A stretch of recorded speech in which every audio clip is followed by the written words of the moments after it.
My name is Olivia Harris. I am 39 years old, and for years I paid every mortgage bill, every light and gas payment, believing family meant sacrifice. But a week before Christmas, I opened an email that nearly stole the only thing truly mine. My sister-in-law tried to sell my car using my name, and when my mother sided with her, I realized silence was no longer peace. That night, I decided to pull every record, every contract, every payment, and by Christmas Eve, their perfect celebration collapsed in the dark, while I finally sat in the light. It was the week before Christmas, when an email slid into my inbox at work. I clicked without thinking, expecting another holiday sale or an office memo.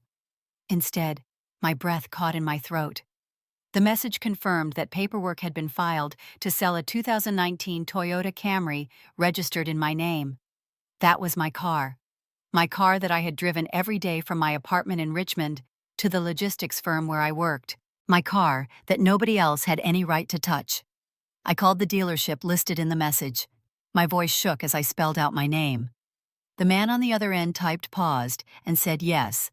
There was an active file showing a pending sale. I told him firmly that I had never signed anything.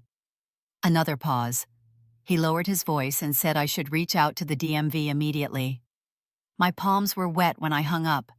I hurried down the stairwell to the garage behind my building. The cabinet where I kept important documents was ajar. Folders slumped sideways. The envelope holding the original car title was ripped open. The paper itself was missing. My stomach dropped. Someone had been here and taken it. I knew whose hands it was in. Madison, my brother Daniel's wife. She had joked before that my car sat too long in the lot, that it was wasted on me. Now the joke had sharp edges. That evening I drove to my mother's house in Chesterfield County. Holiday lights glowed across the front porch, wreaths on every window. Inside, cinnamon hung in the air. Madison leaned against the kitchen counter, scrolling through her phone. Daniel stood beside her, arms folded. I walked in holding the printed email. My voice was steady as I asked if she knew anything about it. She looked up, smirked, and shrugged. "The car just sits there, Olivia. It is not doing anyone any good. You hardly drive it. Maybe it is time to let it go." Heat flared in my chest. I told her it was mine, the title in my name, and no one had the right to touch it. She tilted her head and smiled as if I was being childish. "Maybe the family should make decisions together," she said softly, almost sweet. I looked at Daniel. He avoided my eyes, staring down at the countertop. My mother walked in with a tray of cookies, set it down, and forced a bright smile. She asked how traffic had been, pretending not to hear a word. The silence between us was heavier than the decorations hanging from the ceiling. I pressed the paper tight in my fist. My voice dropped lower. "If you ever lay a hand on my car again, Madison, you will regret it." Her smile did not falter. Daniel stayed pressed against the counter arms, crossed his eyes still on the floor. I turned and walked out, the cold night air biting my face as soon as I stepped outside. The neighborhood sparkled with Christmas lights, laughter spilling from nearby houses. I stood by my Camry, ran my hand over the hood, and felt how much it meant to me. It was not just transportation. It was the one thing fully mine. The symbol of every long hour I had worked, every sacrifice I had made. And now it was the target of people who thought they could strip me of it without consequence. I slid into the driver's seat, the smell of pine from the old air freshener filling my lungs. My hands gripped the steering wheel. The betrayal was no longer a whisper or a suspicion. It was real, documented, and bold. I could not ignore it. The engine hummed as I started the car. Headlights cut across the driveway. Somewhere down the street, Christmas music floated through the air, cheerful but empty. I stared at the road ahead and felt something harden inside me. If they thought I would stay silent, they were wrong. I knew the next step would be to gather proof, to make sure when the time came, there would be no way for them to deny what they had done. I pulled onto the street, the tires crunching softly over the cold pavement, already knowing this Christmas would be nothing like the ones before. The city lights blurred through my windshield as I drove back toward my apartment. My fingers tightened on the steering wheel, and I could feel every sacrifice I had made pressing down on me. For 5 straight years, I had covered the mortgage on my mother's house in Chesterfield, $1,650, leaving my account each month without fail. I had set up automatic payments for the utilities too, $300 to $400 depending on the season, so that the lights stayed on and the heat never stopped running. The deed was in my mother's name, but the burden had been mine. I used to tell myself it was temporary. Rebecca was a retired school teacher. Daniel was still getting his footing. Madison always said her event planning business would take off any day. I believed them because I wanted to believe family meant something. Month after month I kept paying, even when it meant skipping vacations, even when I packed lunch from home while my coworkers went out. What stung most was not just the money, but the way it was treated as invisible. My mother never asked if I could manage. Daniel strutted through family dinners talking about new gadgets he wanted to buy, and she laughed like he deserved them. Madison once showed off a designer coat, and when I raised an eyebrow, she said Daniel had gotten a holiday bonus. Nobody mentioned the mortgage check that had cleared from my account that same week. I remembered sitting at the kitchen table the Christmas before watching Daniel tear into gifts, while my own present sat unopened at the edge. Rebecca had leaned over and said quietly that Daniel always carried so much stress that it was nice to see him smile. I bit back words, then telling myself peace was better than conflict. But now, after seeing Madison's smirk in the kitchen and the title envelope torn open, silence no longer felt like peace. It felt like surrender. The car was not just a possession. It was the one thing standing between me and complete dependence on people who already erased me from their picture of family. I pulled into my apartment lot and sat there with the engine running. My phone buzzed with a text from Daniel.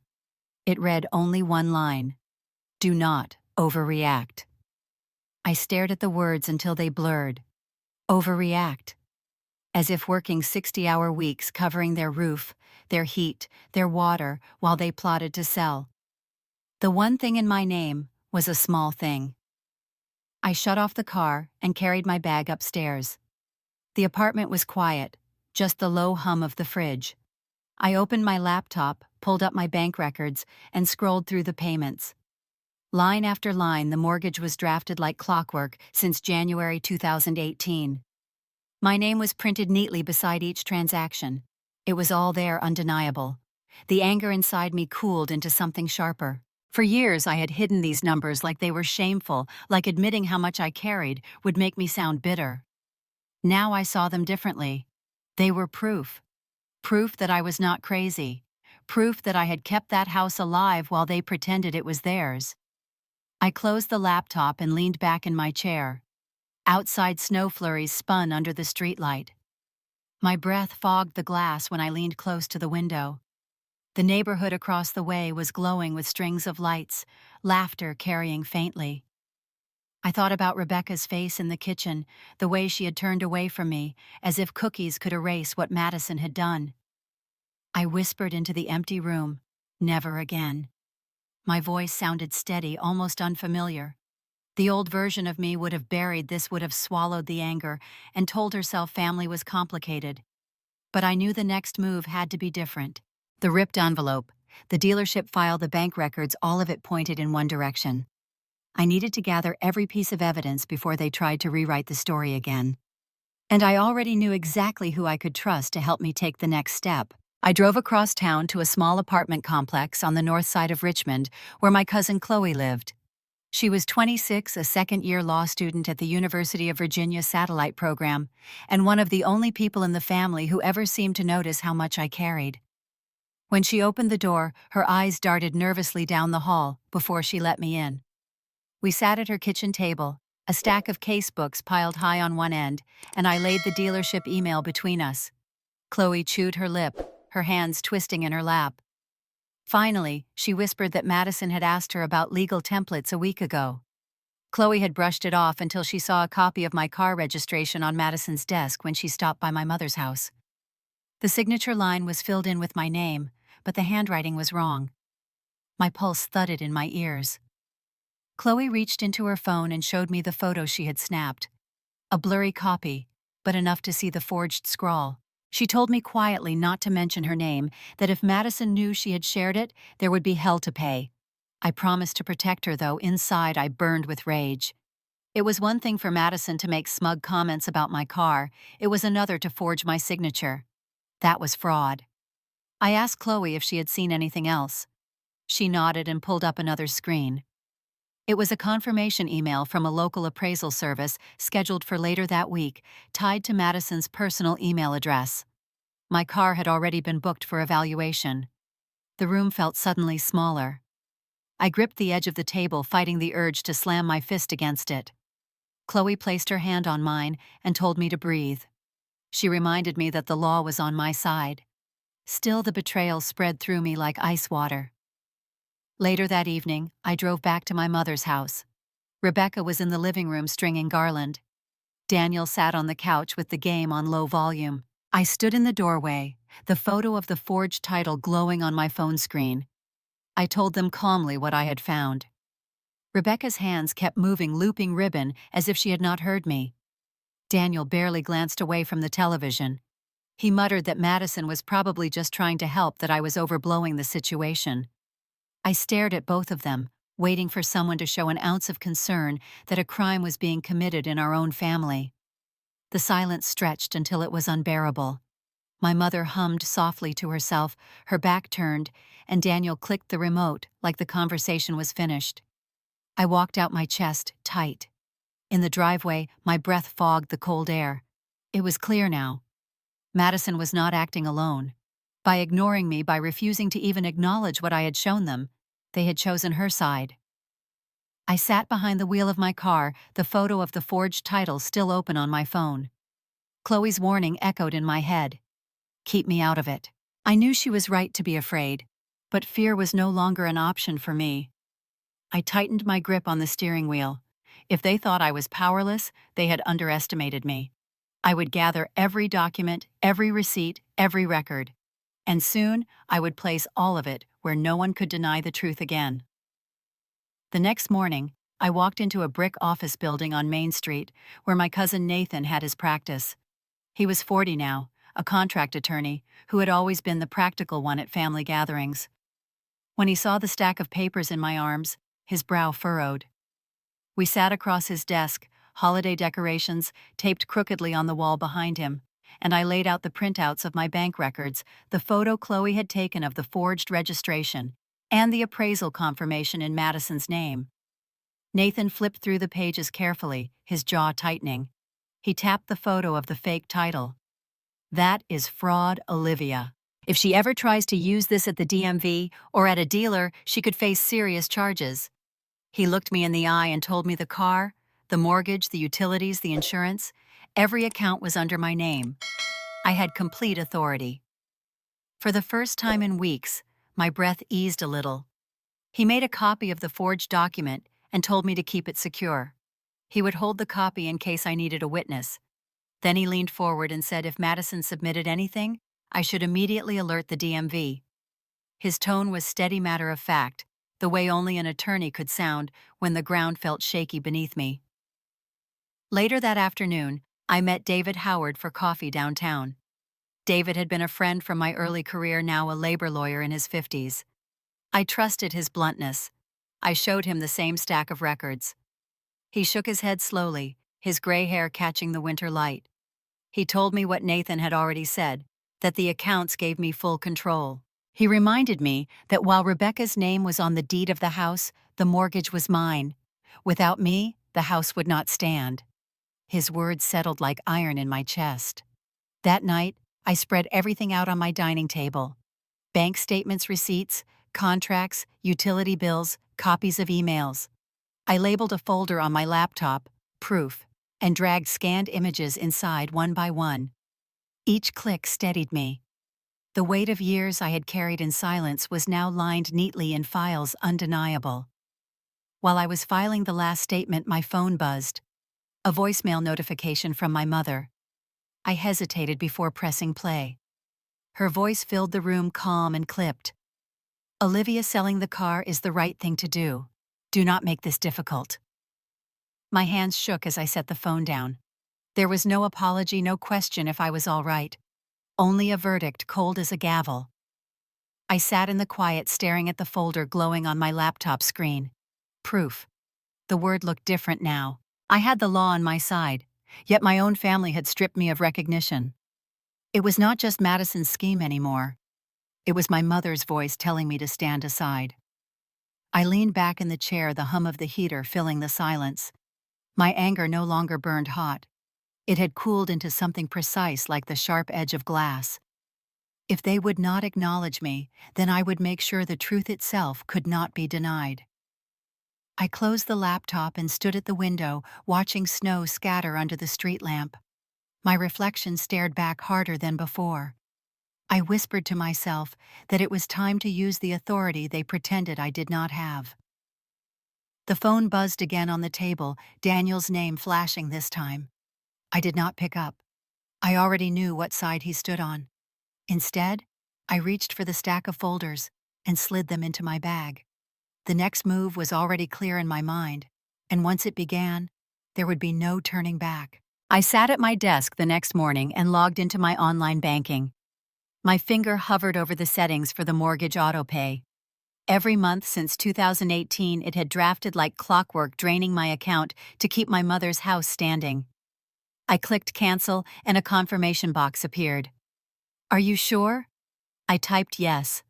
My chest tightened as the green checkmark flashed across the screen. Next, I opened my email. I drafted a message to the bank attaching proof of my payments over the years, and a clear statement that I was suspending all future drafts. My name, my account, my decision. The reply came within the hour, a polite acknowledgement that my request had been received. From there, I called Dominion Energy. My voice did not shake as I asked the representative to schedule a disconnect for the evening of December 24th. He confirmed the date and told me the cutoff would occur between 6 and 9 that night. I wrote the confirmation number on a notepad. I repeated the process with the gas company and the internet provider, each time hearing the same neutral voice confirming that my request would be honored.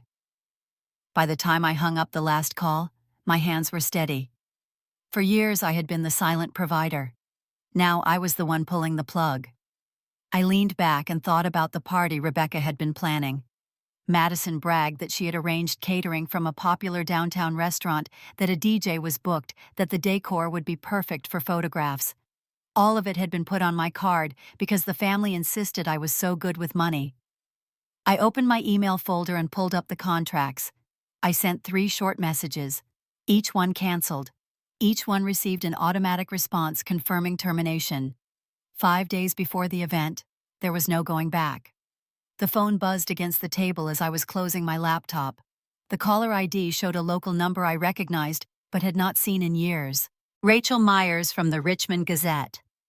I let it ring twice before answering. Her voice was brisk. She said she had received a tip from the neighborhood association about financial irregularities tied to Rebecca's name in a recent charity drive. She asked if I had anything to share. I swallowed hard and said only that I was not ready to comment. Rachel told me she understood, but her tone suggested she already had more than she was letting on. She promised accuracy if I ever wanted to go on record. I thanked her, ended the call, and sat in silence. The thought of Rebecca's perfect image cracking in public should have felt triumphant. Instead, it left me strangely calm. I had carried their weight so long that even revenge felt quiet. The proof I had built, the cancellations I had confirmed, they were all steps in a process that had only just begun. That evening, I walked through my apartment collecting the physical copies of everything I had saved. Receipts, mortgage statements, utility bills all slid neatly into folders. I stacked them on the table, my name shining on every page. My reflection in the window looked steadier than it had in years. The snow outside thickened as I turned off the lights. My phone buzzed again, a message from Daniel asking if I would be coming to the party after all. I deleted it without reading further. I had already chosen my role in the night ahead, and they would not see it coming. The night of December 24th came cold and sharp, the kind of winter air that settled deep into your lungs. From my apartment window, I could see the street glowing with Christmas lights, families moving in and out of houses carrying gifts and food. I knew across town my mother's house was full, her big tree lit up in the front room, cars lining the driveway. I pictured guests in coats and dresses, Madison floating from room to room, playing hostess Daniel, nodding with a drink in his hand. Rebecca smiling, as if everything was perfect. I sat on my couch with a blanket draped over my lap, my phone on the table buzzing occasionally with messages I did not open. I made tea and let it cool as I watched the snow drift past the glass. Somewhere in that house music was playing, children were laughing, and plates were clinking. At just after 7, the first alert came in. A text from a neighbor who lived on the same street as my mother. Power just went out. A second later, another followed. Do you know what happened? I set the phone face down and sipped my tea. In my mind, I saw the living room suddenly dark, the chandelier overhead clicking silent guests, startled, as the tree lights went black. A few minutes later, the gas furnace would shut off the hum of heat, replaced by a chill creeping into the corners. Internet routers would blink dead music cutting mid-song. The next round of messages stacked quickly. Madison freaking out. Daniel calling the power company. Rebecca yelling at someone on the phone. I kept the screen dim, only glancing at the words. One cousin wrote that the catering truck never arrived. Guests stood waiting with empty plates, while Madison tried to explain. The restaurant told them the contract had been canceled 5 days earlier. Another message came from my aunt, her words clipped. What is going on, Olivia? I let it pass unread. I imagined Madison pacing, cheeks flushed, whispering to Daniel that she had everything under control. Daniel shaking his head, phone pressed to his ear, only to be told the account holder had requested disconnection. Rebecca gripping the receiver of the landline, her voice rising, the representative repeating politely that the request had come from Olivia Harris. Children began to cry, bundled into coats as their parents gathered belongings. Guests muttered as they shuffled toward the door, their shadows flickering by candlelight. Outside, the street glowed with neighbors peering from windows, some stepping onto porches to watch the commotion. In my apartment, the only sound was the clock on the wall and the faint hiss of the radiator. My tea had gone cold, but I held the mug anyway, the warmth of earlier lingering in the ceramic. My phone buzzed non-stop, names flashing across the screen.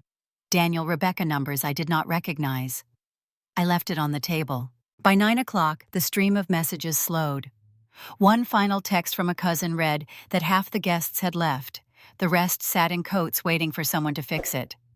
I closed my eyes and pictured the dining table covered in dishes that were growing cold candles dripping wax onto tablecloths, the proud image of my mother's perfect Christmas collapsing in real time. I stood at the window, pulled the curtain back, and looked out at the snow thickening on the street. A car passed slowly, tires crunching over the icy pavement. The air outside was silent, but inside me, there was a steady hum. For the first time, I felt a calm I could trust. The phone buzzed again, louder against the wood. Rebecca's name glowing in bold letters. I let it ring until it stopped. I knew that whatever she said next would not be an apology. It would be something else entirely, and I would be ready for it. Christmas morning broke with a pale sun pushing through the blinds of my apartment. I brewed coffee and flipped open my laptop, the steam rising into the still air. The headline on the Richmond Gazette homepage froze me in place. Community leader removed from charity board, after questions about finances. My mother's name appeared halfway down the article. Rebecca Harris had stepped aside from her position with the neighborhood fund after irregularities were discovered in donation records. The story mentioned a review was ongoing.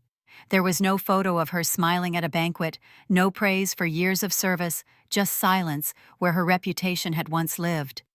I sipped my coffee slowly, letting the bitterness fill my mouth. My phone chimed again with an alert, this time from the bank. A message in bold letters informed me the mortgage tied to the Chesterfield house was now officially past due. They requested immediate action by the listed occupants to assume or refinance the loan. Without my payments, the house stood on shaky ground.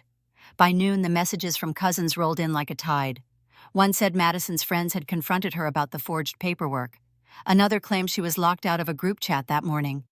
The circles she had worked so hard to impress were closing their doors. I pictured her pacing with her phone, trying to explain, trying to twist the story, and finding no one willing to listen. Later that afternoon, Daniel's name lit my phone. I let it ring out, then listened to the voicemail. His voice was tight, lower than usual. He said I had embarrassed the family, that people at his dealership whispered behind his back, that customers asked questions about his integrity. He ended with silence, as if waiting for me to respond, even through the recording. I deleted it without saving. The knock at my door startled me. I opened it to find Norma Jenkins standing there, bundled in her thick coat, a plate of cookies balanced in her hands. She was 68, retired from teaching years ago, and had always greeted me with a wave when we crossed paths in the hall. She stepped inside, her eyes gentle, and placed the plate on my counter. I told her she did not have to bring anything, but she only shook her head. "People talk," she said quietly. "You are stronger than they ever gave you credit for." She patted my arm once and left me standing in the kitchen with the smell of sugar filling the room. As evening fell, I sat on the couch, scrolling through unread messages. One stood out. It was from my mother. "We are still family." That was all it said. No mention of the board position, no mention of the mortgage notice, no acknowledgement of what Madison had done. Just the same cold attempt to bind me back into silence. I saved the message, set the phone face down, and leaned back. The weight that used to sit heavy in my chest felt different now. I was no longer carrying them. The balance had shifted, and they were the ones scrambling to hold on. Outside, snow gathered on the streetlights, and the world grew quiet. I knew there was still one final step before the door could close completely, and I was already preparing myself to take it. The first business day after Christmas, I drove to the bank in downtown Richmond with a folder of documents tucked under my arm. The lobby smelled faintly of coffee and pine leftover garlands still strung along the counters. I sat with a loan officer and slid the paperwork across the desk. My name was on every mortgage statement, every utility bill, every insurance record. Rebecca's name sat only on the deed. I signed the assumption forms to remove myself entirely from liability. The officer stamped them with a heavy thud and told me the process would finalize in a matter of weeks. As I walked out into the winter air, my shoulders felt lighter than they had in years. At home, I placed the stamped forms into my folder labeled Proof. Next to them were the photos of Madison's forged signature, the appraisal email, the bank records. I kept them filed neatly, but knew I no longer needed to wield them. Their own actions had already exposed them. The silence from their side was louder than any confession. When I returned to work after the holiday break, coworkers greeted me warmly. A few had seen the article in the Gazette. No one asked for details, but there was a quiet respect in the way my manager paused at my desk and told me I had always been steady, that not everyone had that kind of strength. For once, I did not feel invisible. In the following weeks, the neighborhood grapevine carried the rest of the story. Rebecca rarely left her house. Madison's reputation among her friends dissolved. Daniel kept his head down at the dealership where sales numbers dropped, and whispers followed him from the lot to the office. People knew. They knew who had been carrying the weight and who had been taking advantage. One Saturday morning, I sat in my apartment with a fresh cup of coffee steam curling into the air. Snow fell in slow flakes outside, layering the cars in the lot with white. I leaned against the window, watching children below laugh as they tried to build a lopsided snowman. My reflection stared back at me, calmer, firmer. I thought of the years I had believed love meant silence, that family meant endless sacrifice. I had been erased from their stories, even as I held the roof over their heads. Taking back control had not destroyed them. They had destroyed themselves when they chose greed over gratitude. I raised the mug and whispered into the quiet, I did not break them. I only stopped giving them access to me. The truth settled in my chest like warmth after a long storm. If you have ever been dismissed in your own family, if you have carried burdens no one acknowledged, I want to ask you something. Where is your line? At what point does sacrifice stop being love and start being surrender? Share your story, because sometimes justice begins the moment you finally stop giving without end.